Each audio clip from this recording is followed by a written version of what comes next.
diikuti oleh karyawan atau mantan karyawan, tapi lebih tepatnya dari Sagatrit dan Santi Murni.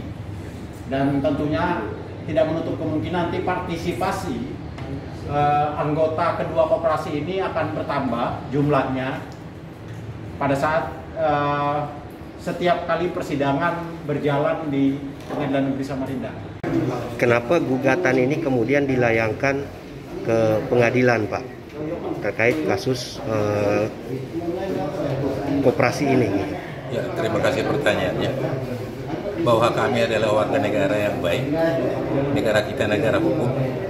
Ketika teman-teman yang tidak mau diajak bekerja sama, tidak mau berkompromi, maka suka tidak suka, hanya jalur hukumlah yang kita anggap panglima di negeri ini.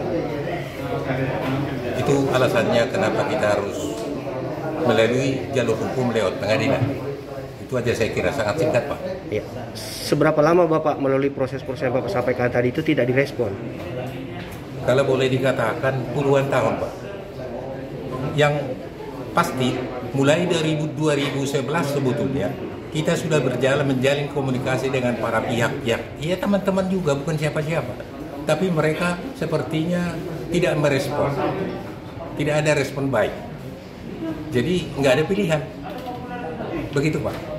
Jadi saya tambahkan apa yang disampaikan oleh Pak Ketua Forum Koperasi Santi Murni, tim penyelesai pembubaran Santi Murni, bahwa objek sengketa kita ini adalah aset 3 koperasi, yaitu sisa lahan dari proyek RSS yang lahannya berjumlah 68 hektar, kemudian terbangun 995 unit. Sudah sertifikat hak milik, sudah dimiliki oleh para penghuni di sana. Nah, sisa lahan itulah yang kurang lebih 48 hektar yang sekarang kita mau minta penjelasannya atau kejelasan statusnya ke pengadilan. Karena disampaikan oleh Pak Ketua tadi, sudah puluhan tahun kita bermusyawarah, ingin menyelesaikan secara musyawarah, tidak tercapai. Jadi banyak pihak-pihak yang sudah berkepentingan sehingga jalur musyawarah tidak bisa kita tempuh. Sehingga satu-satunya ya terpaksa jalur hukum lah yang kita harapkan sebagai panglima di negeri kita ini untuk bisa memediasi atau menyelesaikan sengketa lahan ini terhadap kepemilikan 3 koperasi, Pak.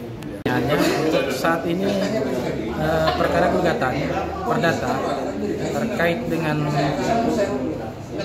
hak daripada koperasi karyawan Santi Murni itu telah kami daftarkan melalui Pengadilan Negeri Samarinda dengan nomor perkara 183 PDTG 2021 PN SMR.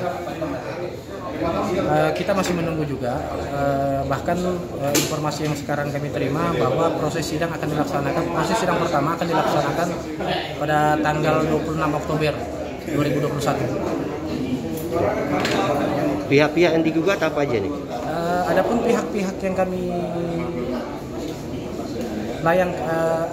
kami gugat terhadap gugatan yang sudah kami daftarkan, itu yang pertama tim penyelesai pembubaran koperasi karyawan Kalimanis, yang kedua tim penyelesai aset koperasi karyawan Kalimanis, yang ketiga saudari Samini sebagai selaku ahli waris dari M. Anwar Mada almarhum.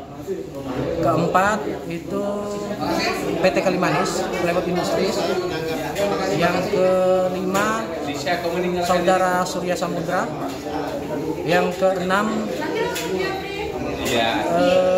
Dinas Pertanahan Kota Samarinda. Keenam ini adalah pihak tergugat, sedangkan pihak turut tergugat yang pertama